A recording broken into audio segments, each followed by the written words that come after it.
struggle with your hair day in and day out does not have to be a way of life. You can return your hair to health and vitality.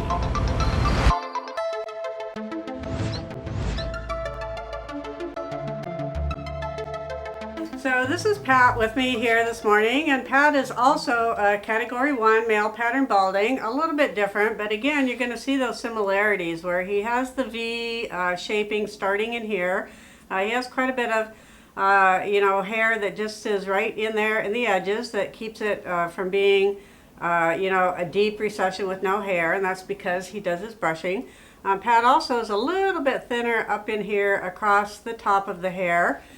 And he is in pretty good shape in the back of his head, and this is one of the areas that we monitor on Pat to make sure, because when he starts to slip a little bit off of his happy hair system, it'll start to show up back in here, and that again becomes proof of how you can monitor what's happening to your own hair and your body, because your hair tells you what is going on. So for Pat's age, who's in his early 70s, 71. 71. He has again also been able to hold his hair steady and keep this amount of hair. Once we got recovery to this stage, he has been able to keep this for many years. Pat's been coming to me also for what, 8 or 9 years now? Started in the summer of 2006. Okay. And so this is really a good outcome for Pat to be able to keep his hair for what is now becoming the second decade. And again, when you see the initial stages of male pattern balding, you know that it would be progressive without the happy hair. Again, these would be getting much bigger. This is all going to be much thinner. The patch in the back will be starting to be evident, and eventually it will progressively get worse and worse until he doesn't have much hair left at all. So when I do an analysis, what I'm looking for is I'm looking at these critical areas, and I'm looking at the overall health of the hair.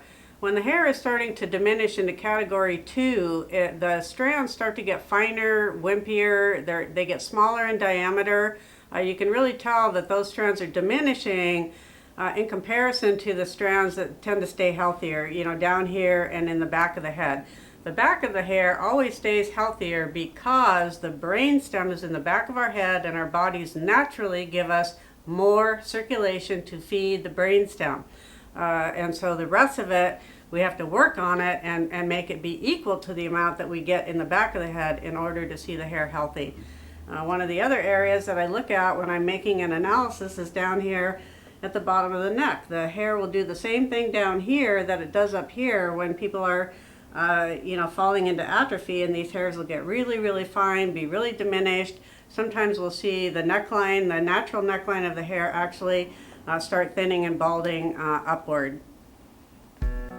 I started coming to Linda in the summer of 2006, and she gave me an analysis of the hair, told me that it would take a couple of haircuts, maybe 2 to 3, before she got it to where I would be happy with the hairstyle, and she was happy with it. And she also noticed that the hair was beginning to thin in the male areas up in here and up in the back. And so she told me about her technique of brushing every night, and also using scalp massage when you're in the shower, when you're shampooing, that sort of thing. The more you can brush, the more circulation you're going to get to the hair. And she also mentioned that nutrition was a major part of it. So it seemed to me a very common sense solution to eat healthy, which we all should be doing, and also to brush your hair at every opportunity. So I began to do that, and we noticed, I think after maybe 2 or 3 months, that there was marked improvement, and that's what I've seen over the past 8.5 years. Is I've been able to maintain pretty much the same improvement that we noticed after that first 2 or 3 months. It hasn't degraded at all.